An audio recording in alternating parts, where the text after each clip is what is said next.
ជំរាបសួរបងប្អូនទាំងអស់គ្នាសូមស្វាគមន៍ជាថ្មីមកកាន់ Channel របស់ខ្ញុំហើយថ្ងៃនេះផងដែរខ្ញុំមានអត្ថបទថ្មីមួយដែលពាក់ព័ន្ធជាមួយនឹងអាហារពេលព្រឹកទាំង7យ៉ាងដែលយើងគួរប្រយ័ត្នបើសិនជាយើងញ៉ាំញឹកញាប់ពេកអាចធ្វើឲ្យប៉ះពាល់ដល់សុខភាពជាការពិតណាស់ការទទួលទានអាហារពេលព្រឹក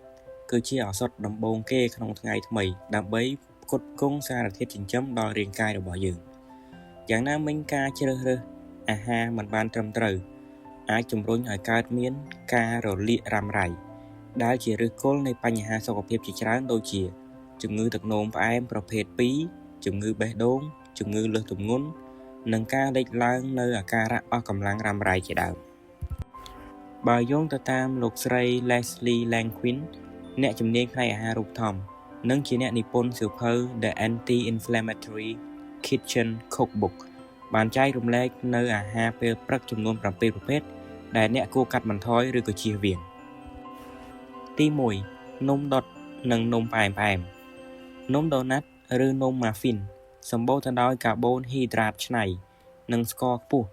ដែលធ្វើឲ្យជាតិស្ករក្នុងឈាមកើនឡើងរហ័សនិងបង្កើនប្រតិកម្មរលាកបន្ថែមពីនេះវាមានសារធាតុខ្លាញ់ឆ្អែតដែលបង្កការរលាកនៅពេលញ៉ាំច្រើនពេកទី2ប្រភេទនំវ៉ាហ្វលនិងនំខេកផលិតឡើងពីម្សៅសដែលមានសន្ទុះគ្លីសេមិកខ្ពស់ដើម្បីកាត់បន្ថយការរលាកអ្នកគួរបដូរមកប្រើម្សៅធញ្ញជាតិនិងបន្ថែមគ្រាប់ជីឬក៏ផ្លែ blueberry ជំនួសមកវិញទី3នំប៉័ងក្រូសង់ទោះបីជាវាមានរសជាតិឆ្ងាញ់ប៉ុន្តែនំប្រភេទនេះសម្បូរទៅដោយខ្លាញ់ឆ្អែតនិងកាបូហ៊ីដ្រាតឆ្នៃដែលអាចធ្វើឲ្យឡើងកម្រិតកូលេស្តេរ៉ុលនិងស្ទះសរសៃឈាមប្រសិនបើអ្នកទទួលទានវាញឹកញាប់ពេកទី4ប្រភេទសាច់កែច្នៃ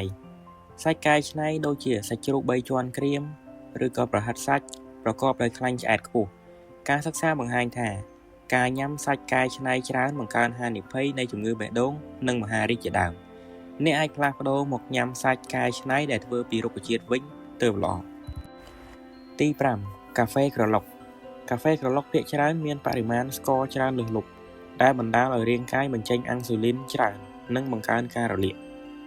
អ្នកគប្បីជ្រើសរើសទឹកដោះគោដែលគ្មានជាតិស្ករឬបន្ថែមម្សៅដូងនិងប្រេងវ៉ានីឡាដើម្បីបន្ថែមរសជាតិទី6ផលិតផលដែលផ្សំពីទឹកដោះគោមួយចំនួនទឹកដោះគោស្រស់ឬហ្វូម៉ាដែលមានជាតិខ្លាញ់ខ្ពស់អាចជំរុញឲ្យមានការរលាកចំពោះអ្នកដែលមានបញ្ហាក្រពះពោះវៀននិងអ្នកប្រតិកម្មជាមួយនឹងជាតិឡាក់តូប៉ុន្តែអ្នកអាចបរិភោគចាអ៊ូជំនួសដោយសារតែត្រូវបានគេរកឃើញថាវាមានជាតិប្រូបាយអូទិកខ្ពស់ដែលអាចជួយកាត់បន្ថយការរលាកផងដែរទី7ដំឡូងបារាំងបំពងដំឡូងបារាំងបំពងមានសន្ទុះគ្លីសេមិកខ្ពស់ហើយនៅពេលដែលបំពងជាមួយប្រេងបន្លែវាប្រែជាបង្កើនការរលាកក្នុងរាងកាយប្រសិនបើចង់ញ៉ាំអ្នកអាចលាយដំឡូងបារាំងជាមួយនឹងដំឡូងជ្វារួចឆាជាមួយប្រេងអូលីវនិងខ្ទឹមសជំនួសវិញសរុបមកវិញដើម្បីសុខភាពល្អនិងជៀសផុតពីជំងឺរ៉ាំរ៉ៃការផ្លាស់ប្ដូរទម្លាប់ហូបចុកបន្តិចបន្តួចនៅពេលព្រឹកដោយកាត់បន្ថយស្ករខ្លាញ់ឆ្អែតនិងបន្ថែមអាហារមានជាតិសរសៃ fiber ព្រមទាំងសារធាតុប្រឆាំងអុកស៊ីតកម្មគឺជាជំហានដ៏សំខាន់ក្នុងការថែរក្សារាងកាយរបស់អ្នកឲ្យប្រសើរឡើងសូមអរគុណចំពោះការចំណាយពេលវេលាតាមដានស្ដាប់និងទស្សនាវីដេអូនេះតាំងពីដើមរហូតដល់ចប់